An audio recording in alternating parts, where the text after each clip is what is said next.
이제는 우리 한마음 찬양대 찬양으로 주님께 드리겠습니다. 찬양을 통해서 은혜 많이 받으시기 바랍니다.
아멘. 귀하고 은혜로운 찬양 감사드립니다. 우리 마음속에 잠잠하게, 아주 잔잔하게 평안하게 은혜가 되는 귀한 찬양이고 하나님께 영광 되신 줄로 믿습니다. 오늘은 교회가 54주년 설립 기념일을 맞이한 그런 주일이기도 합니다. 지난 54년 동안 선대 목사님이신 고 허진행 원로 목사님, 36년 7개월 동안 우리 교회에 많은 토대를 세우셨고 또 먼저 가신 많은 믿음의 선배들을 통해서 교회를 지켜왔고 헌신해 왔습니다. 제가 우리 교회에 와서 이렇게 보면서 우리 교회는 정말 모든 일에 열정을 갖고 일사불란하게 일을 잘 감당하는 그런 교회다 하는 그러한 생각을 갖게 되었어요. 금주 한 주간 동안에도 우리 성도님들이 여러 모양으로 섬기고 무더위 삼복더위 가운데도 교회 봉사하는 일에 있어서 정말 힘을 다해 섬기고 봉사하시고 자원하는 그런 모습을 통해서 마음에 감동이 되고 또 잔잔한 은혜가 되었습니다. 하나님께서 여러분들을 축복하실 줄로 믿습니다. 오늘 저는 기도를 멈추지 마라 하는 그런 주제로 말씀의 은혜를 나누고자 합니다. 그동안에도 우리 교회가 54년 동안 많은 기도로 여기까지 온 줄로 믿습니다. 그러나 앞으로도 더욱더 기도를 중단하지 않고 주님 앞에 기도를 멈추지 않는 그런 교회가 되어야 할 줄로 믿습니다. 독일의 유명한 음악가 가운데 하이든이라고 하는 음악가는 너무나 유명한 사람이죠. 우리 성도님들이 잘 아는 그러한 이름입니다.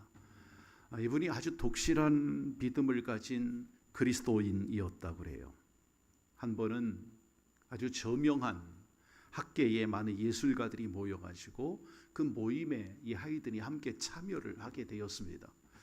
그런 예술가, 음악가들이 모여서 함께 그 화자 대화하는 그 모든 내용들을 가만히 보니까 그런 내용을 이야기를 하는 거예요. 당신은 예술에 대한 그 소재를 어떻게 꽃을 피우느냐, 예술에 대한 그런 감각을 어떻게 해서 떠오르게 하는가, 예를 들어 음악을 작곡을 하고 만들 때에 어떻게 하면 좋은 아이디어를 갖고 그러한 창조적인 음악을 만드는가, 그런 얘기를 나눈 거지요. 한 사람 한 사람 돌아가면서 얘기를 나누지요. 하이든 차례가 왔어요. 이 하이든이 그렇게 얘기했다고 합니다.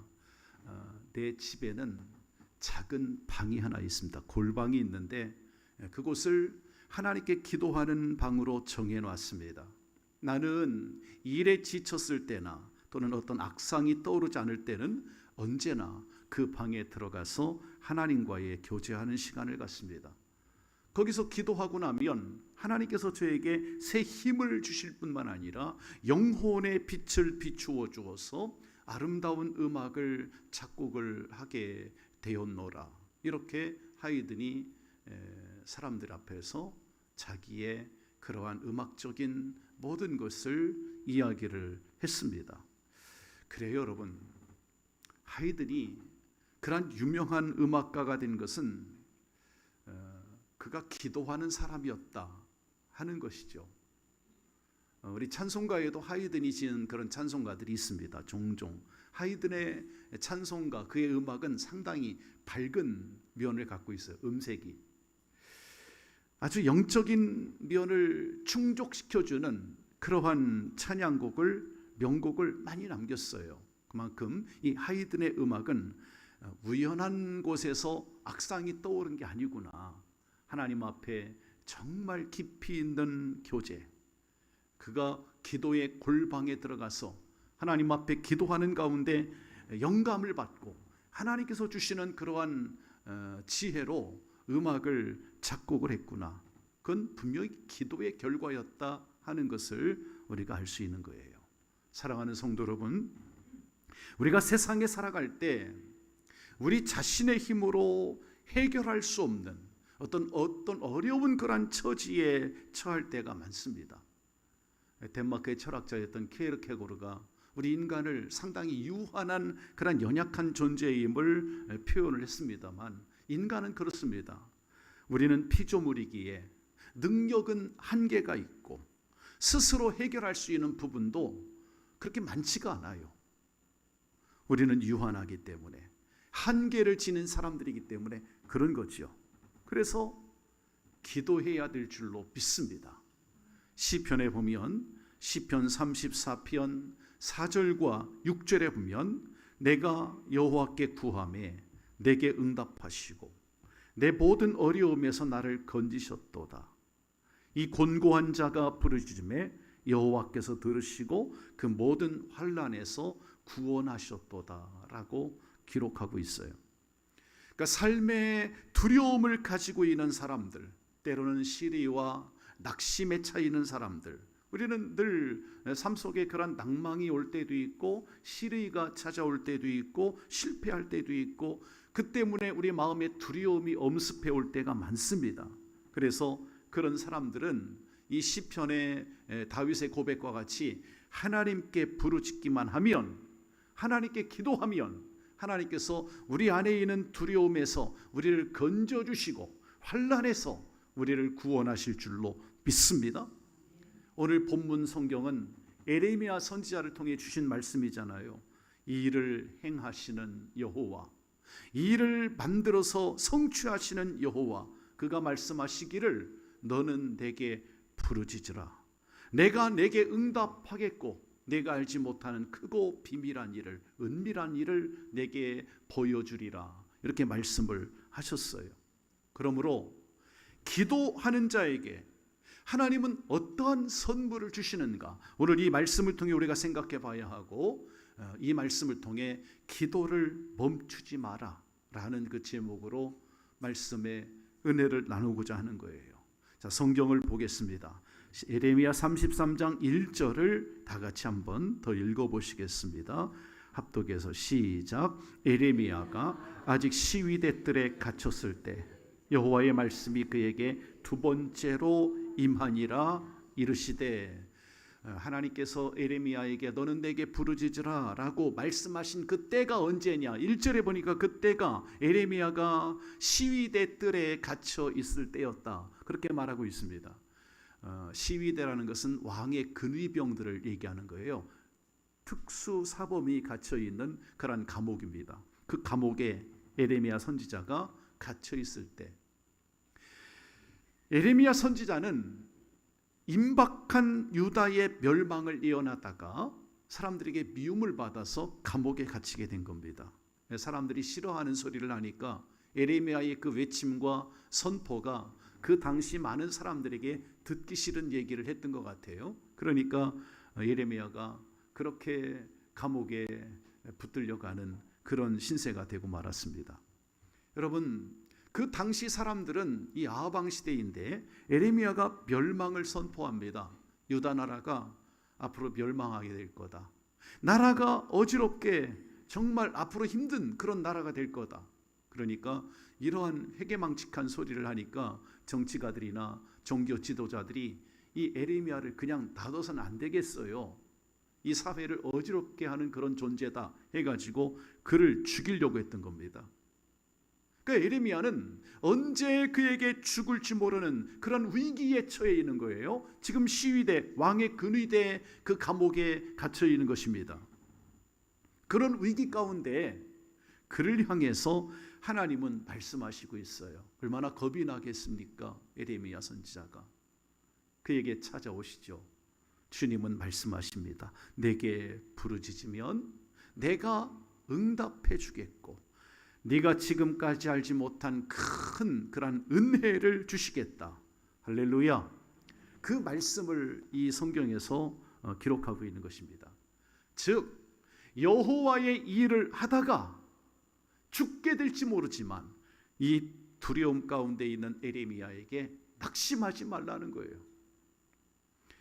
그러니 절망적인 상황 속에 있을지라도 네가 기도하면 내가 응답해 주겠다.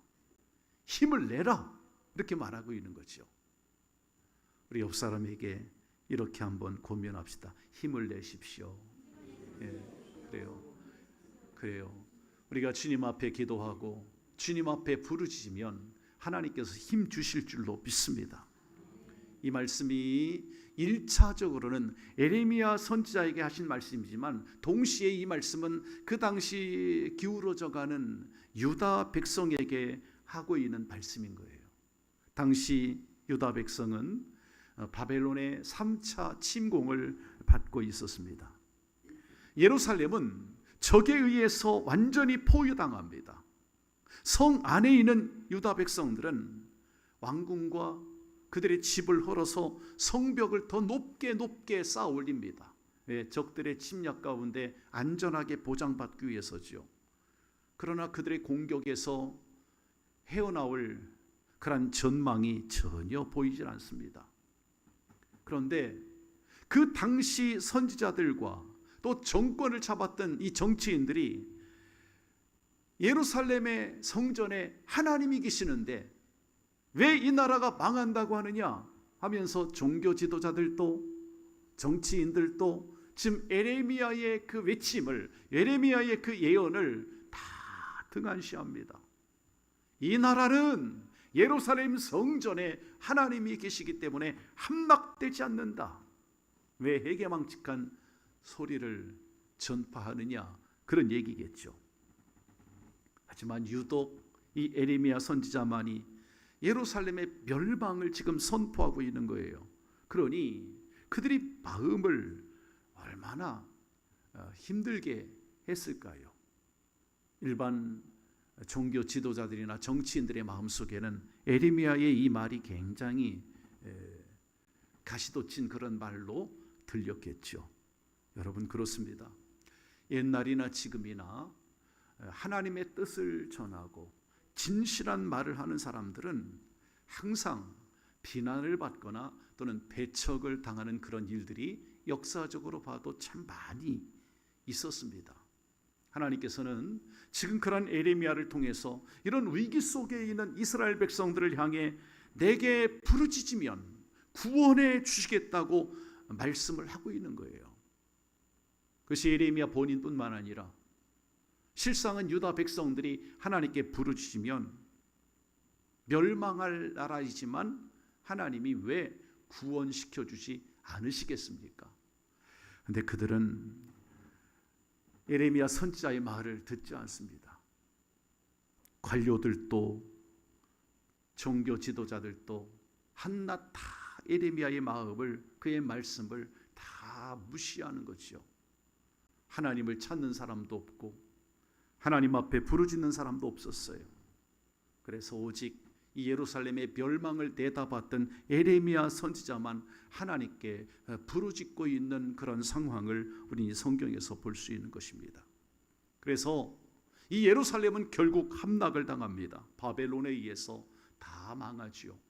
유다 백성들과 관료들은 대부분 다 살육을 당하고, 그리고 살아있는 극소수의 많은 사람들 가운데는 바벨론으로 끌려가고 포로로 잡혀가는 그런 일이 생겨나고, 결국 유다 예루살렘에는 살아있는 사람들은 좀 사람들이 볼 때 미천한 사람들, 그들 조금만 살려두고 전부 다 포로로 잡아서 바벨론으로 끌고 가는 그런 비참한 현실이 이스라엘의 역사로 생겨나게 됩니다. 만일 그 유다 백성들이 하나님의 말씀을 듣고 회개하고 에레미야 선지자의 그 외침을 듣고 그들이 부르짖었다면 상황은 달라졌겠죠. 하나님께서는 그들을 분명히 구원하셨을 것입니다. 느부갓네살 왕이 아무리 강력한 군주라 해도 그의 손에서 이스라엘을 건져주셨겠죠. 하나 선지자의 말을 듣지 않으므로, 그들이 하나님 앞에 부르짖지 아니함으로 그 자신들의 멸망을 자초했던 그러한 역사가 이 에레미야 시대에 펼쳐졌던 얘기예요. 사랑하는 성도 여러분, 저는 오늘 이 말씀의 배경을 보면서 그러므로 우리 성도들이 어려움이 왔을 때, 여러분이 어떤 위기가 찾아왔을 때 겸손하게 하나님 앞에 무릎을 꿇고 하나님의 음성을 들으시기를 주님의 이름으로 축원합니다. 기도를 멈추지 마십시오. 주님 앞에 부르짖으시기 바랍니다. 여러분, 하나님 앞에 부르짖는 기도는 결코 헛된 기도가 아니에요. 하나님께서 반드시 응답해 주실 줄로 믿습니다. 모름지기 우리 그리스도인들에게 있어서 기도하는 일이라는 것은 범사의 최우선적인 사역이에요. 여러분, 의사였던 사도 누가는 그런 얘기를 했습니다. 사도들의 사역을, 누가는 사도행전을 기록했잖아요. 사도행전에서 사도들의 사역에 대한 이야기를 하면서 짤막한 구절인데 사도들의 주된 사역이 이러한 거였다라고 얘기하는 구절이 사도행전 6장 4절입니다. 자, 성경을 함께 읽어보실까요? 사도행전 6장 4절 시작. 우리는 오로지 기도하는 일과 말씀 사역에 힘쓰리라 하니. 의사였던 누가는 사도들의 주된 사역이 말씀 사역, 분명히 그들의 사역은 복음을 전하는 거였죠. 그러나 그보다도 더 우선적인 것이 그 앞에 기도, 오로지 기도하는 일과, 이게 더 앞에 있잖아요.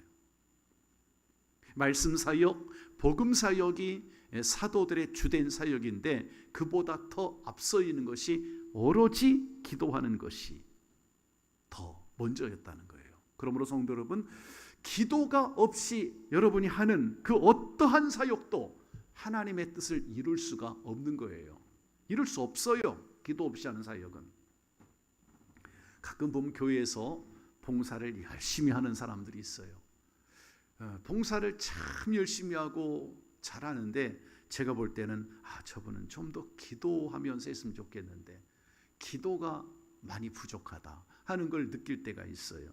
목회자는 그러한 것을 이렇게 관망하면서 저분이 좀 더 기도 생활을 더 했으면 하는 그런 마음을 늘 마음에 갖고 있죠. 그래서 기도하는 거죠. 그러므로 성도 여러분, 오늘 우리 성도님들에게 당장 필요한 것은 기도하는 일입니다. 기도하는 것을 쉬거나 포기하지 마시기를 주의 이름으로 축복합니다. 사무엘이 그렇게 얘기를 했어요. 사무엘 선지자 사무엘상 12장 23절에 보니까 나는 너희를 위하여 기도를 쉬는 죄를 여호와 앞에 결단코 범하지 아니하고 선하고 의로운 길을 너희에게 가르칠 것인즉 이라고 말하고 있어요. 그러니까 사무엘 선지자는 기도 쉬는 걸 죄처럼 여겼다고 하잖아. 나는 기도 쉬는 죄를 범하지 아니하겠다. 결코 범하지 않겠다. 이렇게 지금 작정하고 있잖아.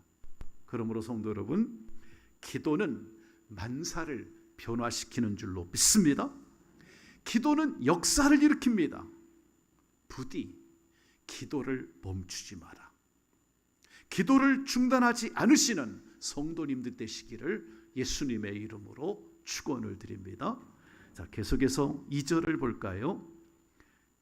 예레미야 33장 2절 시작. 일을 행하시는 여호와, 그것을 만들며 성취하시는 여호와, 그의 이름을 여호와라는 이가 이와 같이 이르시도다.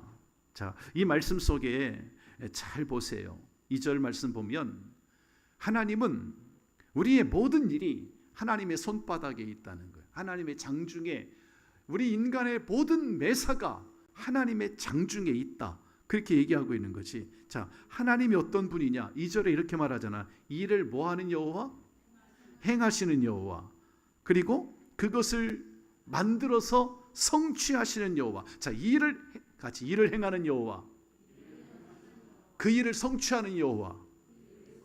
옛날 성경엔 그렇게 번역되어 있었습니다. 일을 행하는 여호와, 그 일을 성취하시는 여호와라고 그렇게 되어 있었잖아요. 자, 일을 행하는 여호와, 그 일을 만들어 지어 성취하는 여호와, 이 말씀 속에는 모든 일을 시작하고 진행하고 끝을 맺으시는 분이 여호와 하나님이시라는 거예요. 그러니까 우리의 모든 일이 하나님의 장중에 있다는 말이 맞잖아요. 오늘 유다 백성들이 당면하고 있는 위기는 바벨론의 그러한 침략인데요. 이 일은 하나님이 시작한 것이고 하나님이 진행하는 것이며 최종적으로 하나님이 마칠 것입니다. 결국 이스라엘 백성들이 바벨론의 포로 생활을 하게 되어지죠. 그러나 하나님이 처음부터 이스라엘 백성들을 그렇게 바벨론의 노예 생활을 하게 하고 포로 생활을 하게 할 작정이었겠느냐고요. 절대 그렇지 않죠. 이스라엘 백성들이 전능하신 하나님의 손 아래에 있는 그러한 백성들인데, 하나님의 택한 백성들인데 왜 하나님이 이스라엘 백성들을 바벨론에게 침략을 당하게 하고 그들에게 망하게 했겠습니까? 그 원인이 있는 거예요. 그들이 하나님 앞에 방탕한 생활을 했기 때문이죠. 선지자가 하나님의 뜻을 가르쳐 줘도 그 말씀을 귓전에 듣진 않았던 거지요. 하나님 앞에 회개할 기회가 있었지만, 회개의 메시지를 들었지만 회개하지 않았던 거예요. 그래서 우리의 모든 일은 전능하신 하나님의 손 안에서 이루어지는 일이라는 것입니다. 오늘 이 본문은 그렇게 말하는 거예요. 그러니 하나님의 손바닥 안에 있고 하나님의 장중에 있기 때문에 그 중간에 얼마든지 하나님은 변경도 가능합니다. 하나님이 작정하신 일이 있지만 하나님의 그 계획을 하나님은 다르게 결과를 가져오실 수도 있으신 분이에요. 그러므로 성도 여러분, 현재 이스라엘이 그 위기에서 벗어날 수 있는 일은 선지자 예레미야의 말씀을 듣고 순종하고 하나님 앞에 회개하는 일이에요. 믿고 부르짖어 봐라. 하지만 그들은 그렇게 하지 않았던 거예요. 여러분, 하나님께서 얼마나 답답하셨으면 이런 말씀을 하시겠습니까? 오늘날 사람들을 보면 크게 두 부류예요. 두 부류. 하나는 하나님의 힘으로 사는 사람들이 있고, 다른 한 부류는 자신의 힘으로 사는 사람들이 있어요. 불신자들, 즉 하나님을 믿지 않는 사람들은 자신의 힘으로 삽니다. 그도 그럴 수밖에 없지요. 하나님을 믿지 않으니까, 하나님을 모르니까 하나님의 힘으로 살 수 없는 거지요. 그러나 우리 성도들은 그렇지 않잖아요. 우리는 하나님의 힘으로 살아야 되잖아요. 하나님을 모르고 하나님 믿지 않으니까 자연히 자신의 힘으로 사는 것은 그건 세상 사람들의 방식이고 세상 사람들이 살아가는 모습이죠. 그러나 우리가 성도가 되었다는 것은 예수님을 주님으로 의지하고 살아가는 그런 삶을 출발한 거예요. 주님의 힘으로 살아야 돼요. 여러분, 그렇게 사는 사람들에게 하나님은 은혜를 주실 줄로 믿습니다. 왜냐하면 내 힘이 아니고 하나님의 힘으로 살아가기 때문에 그런 거예요. 그러므로 은혜로 사는 사람은 하나님께 기도하게 되어 있습니다. 제가 설교 초반에 하이든의 이야기를 했지만 그의 음악적인 그러한 아름다운 능력이 어디서 나왔나? 그 능력이 하나님 앞에 기도할 때 하나님의 힘을 내게로 가져오게 하는 통로가 하이든은 그의 작은 기도의 골방이었던 겁니다. 믿으시면 아멘. 여러분, 기도할 때 하나님의 힘이 내게로, 여러분에게로 오게 될 줄로 믿습니다. 그래서 내 힘이 아니고 하나님의 힘으로 살게 되는 거예요. 그러므로 기도하지 않고는 하나님의 힘을 받을 수가 없어요. 이렇게 하나님의 힘으로 살면 세상 살기가 참으로 쉽습니다. 내 힘으로 살려니까 힘든 거예요. 안간 힘을 쓰며 힘든 거예요. 내 힘으로 살려니까. 하나님의 힘이 아니고 자신의 힘으로 살기 때문에 사람들은 안 되는 거예요. 실패하고 좌절하고 낙심하는 거죠. 여러분, 전능하신 하나님의 힘으로 살면 쉽게 살아가게 될 줄로 믿습니다. 우리 성도님들이 그렇게 살아가면 여러분의 인생이 평탄하게 될 줄로 믿습니다. 그런데 가끔 보면 성도님들 가운데도 하나님의 힘으로 살지 않는 분들이 있어요. 입으로는 늘 하나님의 은혜로 살아간다라고 고백은 하는데, 우리 다 그렇잖아. 우리 성도들이 늘 하나님의 은혜요, 하나님의 은혜라고 그렇게 고백하는데 정말 실제로 은혜로 살고 있습니까? 은혜로 살고 있지 않은 분도 계신 것 같아요. 자신의 힘으로 사는 분들 간혹 있습니다. 그런 사람들은 처음부터 모든 생각을 자기 생각과 자기 계획으로 모든 걸 세우죠. 내가 판단하고 결정하고 내가 진행합니다. 그러니까 시작부터 끝까지 전부 내가 하는 거예요. 그 어느 구석에도 하나님이 보이질 않아. 그의 일상 속에서, 그의 계획 속에, 그의 일 속에서 말이죠. 그거는 자기 힘으로 사는 거예요. 물론 그렇게 해도 일이 안 되지는 않습니다. 그렇게 해도 내 힘으로 한다고 해서 안 되는 법은 없어요. 됩니다. 하나님의 은혜로 하지 않았다고 해서 당장 망하거나 죽진 않아요. 그러나 거기에는 깊은 함정이 있습니다.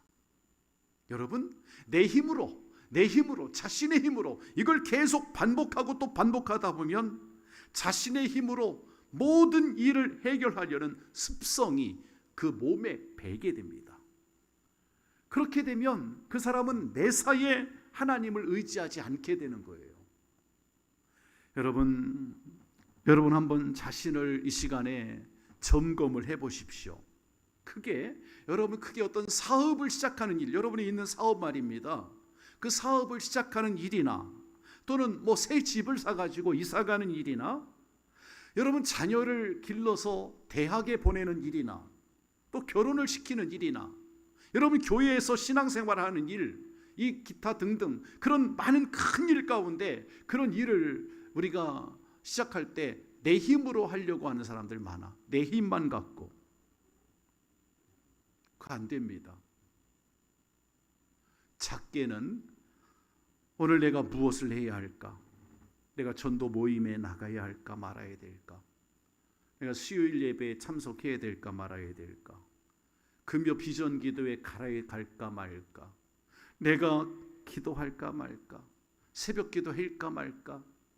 여러분, 그런 작은 일에 이르기까지 우리는 수많은 일을 어떻게 하고 계십니까? 내 힘으로 하고 있습니까? 하나님의 힘으로 하고 있습니까? 내 힘으로 하려니까 힘든 거야. 내 힘으로 하려니까 새벽 기도가 힘든 거고 금요 비전 기도회가 힘든 거예요. 내 힘으로 하려니까 공예배를 지키는 게 힘든 거예요. 내 힘으로 하려니까. 신앙생활 하나님의 힘으로 해야 하는데 내가 생각하고 내가 판단하고 내가 결정하고 있지는 않습니까? 아니면 하나님께 정말 기도하고 계십니까? 만일 기도가 멈췄다면, 기도하지 않고 계시다면 나는 하나님의 사람으로 하나님의 힘으로 살고 있다라고 말하기 어려울 거예요. 그는 자기 힘으로 사는 사람이에요. 어떤 분이 그런 말을 하더라고요. 사람들은 시간이 없다고 해서 기도하지 않고 일을 한다. 그러나 기도하지 않고 하기 때문에 기도하는 시간보다 훨씬 많은 시간을 낭비한다. 여러분, 그 얘기를 우리가 깊이 새겨서 생각을 해봐야 됩니다. 우리가 무슨 일이든지요, 기도하고 하면 하나님께서 지혜와 능력을 주실 줄로 믿습니다. 그래서 그 일이 더 능률적이고 그 일이 효과적인 결과를 가져오게 되는 거예요. 실수가 없게 하십니다. 기도하고 시작하면. 그런데 우리가 사소한 일은 기도하지 않는다고 하더라도 큰 일, 여러분이 어떤 중요한 일은 반드시 기도하시고 시작하시기를 바랍니다. 여러분, 그렇게 해야 돼요. 기도하는 일은 결코 헛된 일이 아니에요. 기도에는 반드시 하나님이 응답하실 줄로 믿습니다. 시편 46편 5절을 보시겠습니다. 다 같이 읽으시죠. 시작. 하나님이 그 성중에 거하심에 성이 요동치 아니할 것이라. 새벽에 하나님이 도우시리로다. 다 같이 합시다. 새벽에 하나님이 도우시리로다. 할렐루야. 이런 새벽에 하나님이 도와주실 줄로 믿습니다. 병든 자가 있습니까? 새벽에 나와요. 기도하세요. 새벽에 나와서 하나님이 고쳐주실 줄로 믿습니다. 하나님께서 우리의 마음속에 좌정해 계시면 우리의 마음속에 어두운 세력을 몰아내주실 줄로 믿습니다. 질병을 쫓아내버리고 마귀 역사를 쫓아내버리고 우리 속에 역사한 귀신의 역사를 주님은 다 쫓아내주실 줄로 믿습니다. 여러분, 기도해 보십시오. 당신의 가정에 하나님을 주인으로 모시면 가정의 평화가 넘치게 될 줄로 믿습니다. 그 하나님을 국가의 주권자로 모시면 그 나라가 평화롭게 될 줄로 믿습니다. 하나님은 모든 피조물의 중심이고 근원이고 뿌리입니다. 하나님 우리를 창조하셨잖아. 하나님을 이 세상에 보내주신 분이잖아요. 그러므로 여러분, 하나님을 여러분의 마음의 중심에 모시고 하나님과 늘 동행하는 삶을 사실 때 기도하는 사람, 기도를 멈추지 않는, 기도를 중단하지 않는 그러한 성도로 쓰임 받으시기를 주님의 이름으로 축원드립니다. 마지막으로 3절을 볼까요? 예레미야 33장 3절 다 같이 읽으시죠. 시작. 너는 내게 부르짖으라. 내가 내게 응답하겠고 내가 알지 못하는 크고 은밀한 일을 내게 보이리라. 할렐루야. 여러분, 하나님은 비밀이 있는데 그 비밀은, 은밀한 비밀은 기도로 풀 수 있다는 거예요. 믿으시면 아멘. 영국이 자랑하는 작가 가운데 여러분이 C.S. 루이스라고 하는 분을 들어봤을 겁니다. 이 C.S. 루이스가 이런 얘기를 했어요. 하나님께서는 우리가 평안할 때는 귓속말로 하시고 열심히 일할 때에는 보통말로 하시고 고통과 시련 중에는 고함을 질러 말씀하신다. 즉 고난은 하나님의 메가폰, 확성기다. 이 C.S. 루이스의 말이에요. 이 말은 우리 인생에 다가오는 여러 가지 고난이라고 하는 것은 결국 하나님의 은혜를 받을 찰나이라는 거예요. 찰나. 여러분 고난이 찾아왔다면 하나님의 은혜를 받을 타이밍이라는 거예요. 그 시간이 은혜 받을 때라는 거예요. 다른 말로는 하나님이 우리가 고난 가운데 있을 때 확성기를 통해 크게 말씀하신다고 C.S. 루이스가 한 얘기가 그런 얘기 아니겠어요? 여러분 고난이 올 때 하나님이 확성기로 크게 말하잖아. 확성기는 크게 증폭시키는 역할을 하잖아요. 여러분 고난이 올 때 그러한 하나님의 음성을 들을 수 있기를 바랍니다. 하나님의 음성을 들어야만이 나의 잘못된 것을 고칠 수 있어요. 여러분 고난이 왜 왔을까? 내 삶에 고난이 왜 왔을까? 내가 잘못해서 온 거 아닐까요? 내가 잘못하니까 고난이 온 거 아니야? 그러면 그 고난 속에 하나님의 뜻이 있을 거 아닙니까? 그때 하나님의 음성을 들어야 나의 잘못된 걸 고칠 거 아니에요.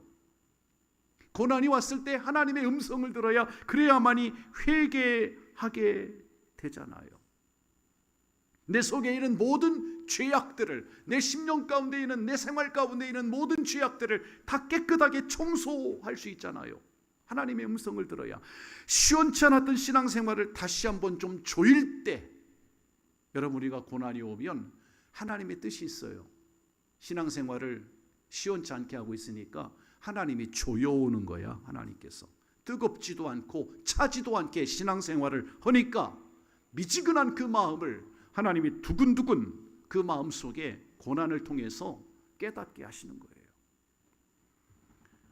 그래서 욥기에 보니까 욥기 23장 10절을 우리가 잘 아는 욥의 유명한 고백이지요. 우리 함께 읽어볼까요? 나의 가는 길을 시작. 나의 가는 길을 오직 그가 하시나니 그가 나를 단련하신 후에는 내가 순금같이 나오리라. 할렐루야. 하나님은 어려움이나 위기라는 수단을 통해서 나를 단련하십니다. 그래서 내 믿음을 순금같이 정금같이 나오게 하시는 분이다라고 욥은 그렇게 고백을 한 거예요. 혹시 여러분에게, 우리 성도님들에게 아무 어려움이나 위기가 없다고 생각하는 분이 계십니까? 여러분 지금 너무나 평탄하고 아무 문제가 없습니까? 마음을 놓지 마세요. 마음을 놓지 마세요. 나의 믿음이 시원치 않으면 하나님은 고난이나 시련을 통해서 나를 연단시키는 분이심을 아셔야 돼요. 그래서 항상 하나님 앞에 겸손해야 돼요. 각자의 믿음을, 오늘 아침 우리 각자의 믿음을 한번 점검해 보십시오. 어떤 분이 그러더라고. 하나님은 왜 응답을 속히 주지 않느냐고. 하나님 내 기도 안 들어주시는 것 같다고. 하나님 나를 포기한 거 아닌가. 우리 성도님들 가운데 여러분 혹 그런 사람 있지 않습니까? 응답이 안 와. 지금 왜 응답이 안 올까? 왜 기도했는데도 기도가 이루어지지 않았을까? 그렇게 생각하시는 분들 계시지 않나요? 그렇다면 그분들께 제가 여쭤보겠습니다. 여러분 그렇다면 정말로 여러분이 응답을 받을 만큼 간절하게 부르짖어 보셨나요? 그렇지 않으면 몇 번 기도해보고 응답이 없으니까 포기하셨습니까? 이 질문에 솔직하게 대답해 보시면 응답이 없다고 말하기 어려울 거예요. 하나님은 안 들어주시는 게 아니에요. 하나님은 기다리라는 거예요, 우리에게. 그러면 뭘까요? 기도를 응답하지 않는 게 아니라 하나님은 하나님의 때에 하나님의 방법으로 응답해 주신다는 말씀인 거예요. 저희 매형이 미국 LA에서 기쁨의 교회라고 하는 교회를 목회 사역을 잘 감당하고 계세요. 하루는 한국에 나왔을 때 저하고 대화하는 가운데 그런 얘기를 하더라고. 이민 목회라는 게 참 힘든데 이민 가서 거기 가서 한인들 목회를 하다 보니까 느끼는 게 있다는 거예요. 무슨 말씀을 하냐면 이민교회는 난민교회다. 이민교회는 난민교회와 같다. 그게 무슨 말일까? 어떤 의미일까? 얘기를 가만 들어보니까 외국에 이민 온 우리 한국인들을 보면 그들이 구성해서 한인교회를 개척을 하고 만들잖아요. 그래서 그 한인교회는 대부분 마치 피난민들이 모여있는 교회와 같다는 거예요. 외롭고 힘들고 지치고 피곤한 사람들이 갈 데 없으니 교회에 오는 거야. 교회. 그들이 교회로 자연스럽게 모여지게 되는 거예요. 그러한 삶 속에서 그들이 누구의 힘을 의지하고 살아갈 수 있는가? 자신들의 힘이 아닙니다. 이민교회, 한인교회 성도들의 삶은 절박합니다. 살기 쉬운 게 아니에요. 외국 가서. 그러니까 계속해서 자기 힘으로 살면 힘들 겁니다. 그들의 신앙이 더 뜨겁죠. 하나님의 힘으로 살아야만이 수월한 걸 알기 때문에 더 어려움이 오고 위기가 찾아오고 할 때마다 하나님의 힘으로 살려고 노력을 하는 거다. 하나님을 의지하지 아니하고는 이민 목회할 수가 없다. 그런 얘기를 하더라고. 외국에 살아본 분들은 공감이 갈 거예요. 성도 여러분, 구약의 다윗은 시편 86편 7절에서 그렇게 말씀을 하셨어요. 나의 환난 날에 내가 주께 부르짖으리니 주께서 내게 응답하시리이다. 할렐루야. 다윗은 그의 생애에 많은 위기를 만났었습니다. 그래서 그때마다 하나님께 부르짖고 그 위기에서 벗어났다는 거예요. 이 말씀은 그의 삶 속에서 터득이 된 신앙 고백과 같은 말씀인 거예요. 그러므로 여러분, 오늘 우리 성도님들도 여러분의 삶에 다윗과 같은 믿음을 갖고 하나님을 붙잡으시기를 주의 이름으로 축원합니다. 부르짖으십시오. 여러분 믿고 있는 하나님은 저와 여러분의 문제 하나 해결하지 못하는 그런 분이 아니에요.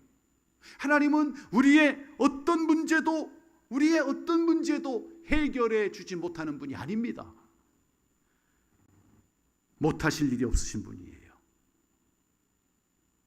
그런데 하나님께 구하지 못할 게 뭐가 있겠습니까? 하나님이 못하실 일이 없으신데 우리 성도님들, 문제는 우리가 구하지 않기 때문이고 우리가 기도를 멈췄기 때문이 아닌가요? 아니면 우리가 믿지 못하기 때문에 그런 거 아닐까? 기도의 응답을 받지 못한 이유는 다 거기에 있다고 생각합니다. 여러분, 우리는 예기치 않는 그런 어려움이 찾아올 수도 있고, 또 우리가 어떤 긴급한 일을 만나면 우리는 어디에 전화를 하지요? 제가 며칠 전에 이 사택 처마에 우리 주일 학생들이 목사님 벌집이 있다고 우리 예린이가 알려줘. 벌집이 손바닥만한 게 있더라고. 그 손바닥만한 거 보니까 왕벌이에요. 왕벌. 119를 부르니까 그분들이 와서 철거를 다 해체를 시키고, 너무 고맙잖아요. 이 무더운 여름날 음료수 드링크제를 드리니까 안 돼요 목사님, 절대 이거 저희 받으면 안 돼요 하고 안 받더라고. 그래서 그러면 그냥 여기서 드시고 가시라고 이렇게 하나씩 드링크제를 따서 드렸어요. 여러분, 우리가 그럴 때 사용하라고 119, 대한민국의 긴급 전화번호는 119입니다. 그러나 우리 예수님을 믿는 성도들의 긴급 전화번호는 333입니다. 그렇죠? 예레미야 33장 3절이에요. 333. 우리 성도들이 긴급할 때 쳐야 하는 전화번호는 333이에요. 우리 하나님 앞에 그 333을 누르기만 하면 우리의 사정을 하나님이 다 들으시고 응답하실 줄로 믿습니다. 그 번호를 아끼지 말고 사용하십시오. 하나님이 333 숫자는 쓰라고 주신 거예요. 많이 사용하십시오. 그 전화번호. 끝으로 성경 말씀 다시 한번 2절과 3절을 이 말씀을 읽고 확신을 갖고 좀 큰 소리를 가지고 이 말씀을 읽고 말씀을 마치겠습니다. 예레미야 33장 2절 3절을 다 같이 읽어보실까요? 시작. 이를 행하는 여호와, 그것을 만들어 성취하시는 여호와, 그 이름을 여호와라 하는 이가 이와 같이 이르시도다. 너는 내게 부르짖으라. 내가 내게 응답하겠고 내가 알지 못하는 크고 은밀한 일을 내게 보이리라. 우리 옆 사람에게 그렇게 얘기합시다. 기도를 멈추지 마십시오. 기도를 중단하지 마세요. 기도하시겠습니다. 하나님 아버지 감사합니다. 오늘 우리가 창립 54주년 기념주일을 맞이해서 기도를 멈추지 마라, 이 제목으로 함께 우리 성도님들과 하나님의 말씀을 나누게 하심을 감사합니다.